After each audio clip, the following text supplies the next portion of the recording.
आज प्रजासत्ताक दिन आणि डॉक्टर बाबासाहेब आंबेडकर यांनी भारताचं संविधान लिहिलं.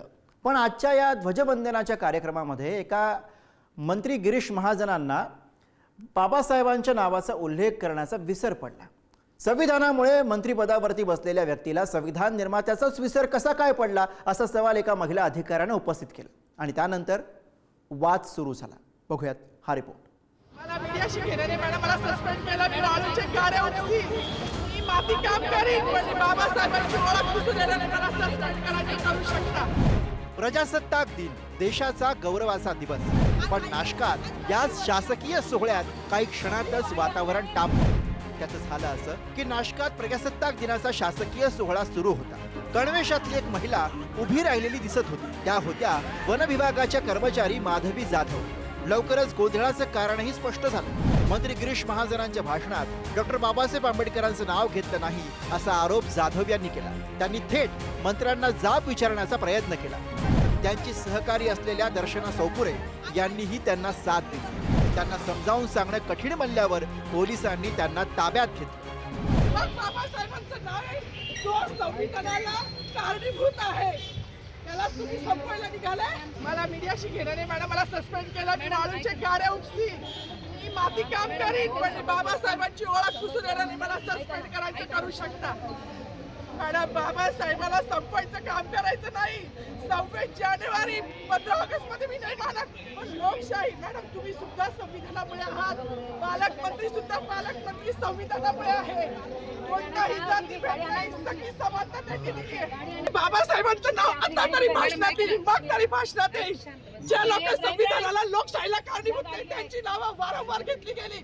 मग जो संविधानाला कारणीभूत आहे तो प्रजासत्ताक दिनाचा जो मानकरी आहे त्याचं नाव भाषणात का नाही? सस्पेंड केलं तरी चालेल, पण कुणालाही घाबरणार नाही असं म्हणत महिला कर्मचारी चांगल्याच भिडल्या.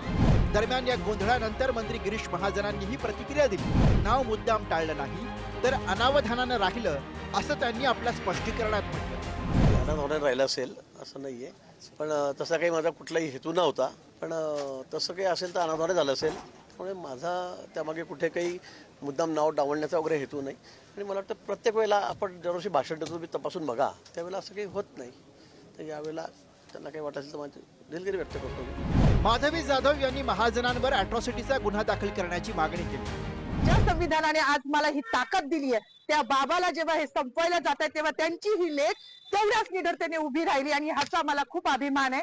जास्त काही बोलणार नाही. गिरीश महाजनांनी जो बाबासाहेबांचा अपमान केला आहे तो भरून निघण्यासारखा नाही. म्हणजे त्यांच्या दृष्टिकोनातून पाप धुवायला आता कुंभमेळा येतोय. तिथे जरी त्यांनी नदीत आंघोळ केली तरी तो धुतला जाणार नाही, इतकं मोठं पाप त्यांनी केलेलं आहे. त्यांचं पाप जेव्हा संविधानाच्याच मार्गाने त्यांच्यावर ॲट्रॉसिटी दाखल होईल ना तेव्हाच ते धुतलं जाईल. एवढीच माझी मागणी की त्यांच्यावर ॲट्रॉसिटी दाखल करावी, अन्यथा ह्याच ठिकाणी मी उपोषण चालू करणार आहे. केलंच आहे असं समजा, जोपर्यंत त्यांच्यावर ॲट्रॉसिटी दाखल होत नाही. मग बाबासाहेबांचा असा काय गुन्हा होता का बाबासाहेबांना का असं मुद्दामून डावललं जातंय की हा असं हे खूप म्हणजे त्यांनी असं करायला नको होतं. म्हणजे परेड चालू होती ग्राउंडवर आणि परेड चालू असताना जेव्हा घोषणा दिल्या गेल्या की छत्रपती शिवाजी महाराजांची जय घातली गेली, परत संभाजी महाराजांचं नाव घेतलं गेलं, आता बाबासाहेब त्यांची घोषणा केली जाईल, पण तसं झालंच नाही. असं रक्त उफाळून येत होतं, परंतु एक जाण्याची वाट बघत होतो की कधी आपली परेड सुटेल आणि मंत्री महोदयांना आपण त्यांना हा जाब विचारू किंवा त्यांनी असं का केलं आपण विचारू. वंचितच्या पदाधिकाऱ्यांनी माधवी जाधवांची भेट घेत त्यांचं समर्थन केलं. यावेळी वंचित पदाधिकाऱ्यांच्या पुढाकारानं माधवी जाधव यांनी प्रकाश आंबेडकर यांच्याशी फोनवरून संवाद साधला.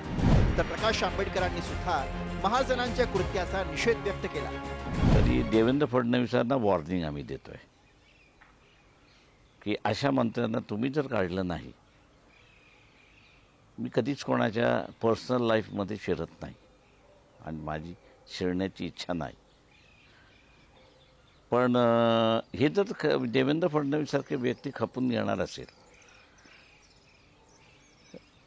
तर मग काही जणांबाबतीत आम्हाला असं कडक निर्णय घ्यावे लागतील आणि मग जे निर्णय घेईल तो पक्ष त्याच्या पाठीमागे थांबेल असं मी त्या ठिकाणी म्हणेल.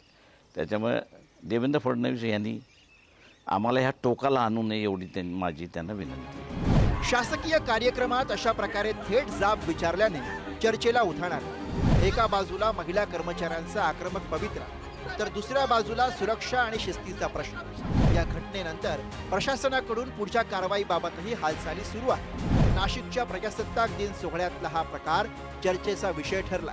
आक्षेप आणि मंत्र्यांचा खुलासा दोन्ही बाजू समोर आल्यात पुढे प्रशासन काय कारवाई करतंय हे पाहणं आता महत्त्वाचं ठरेल।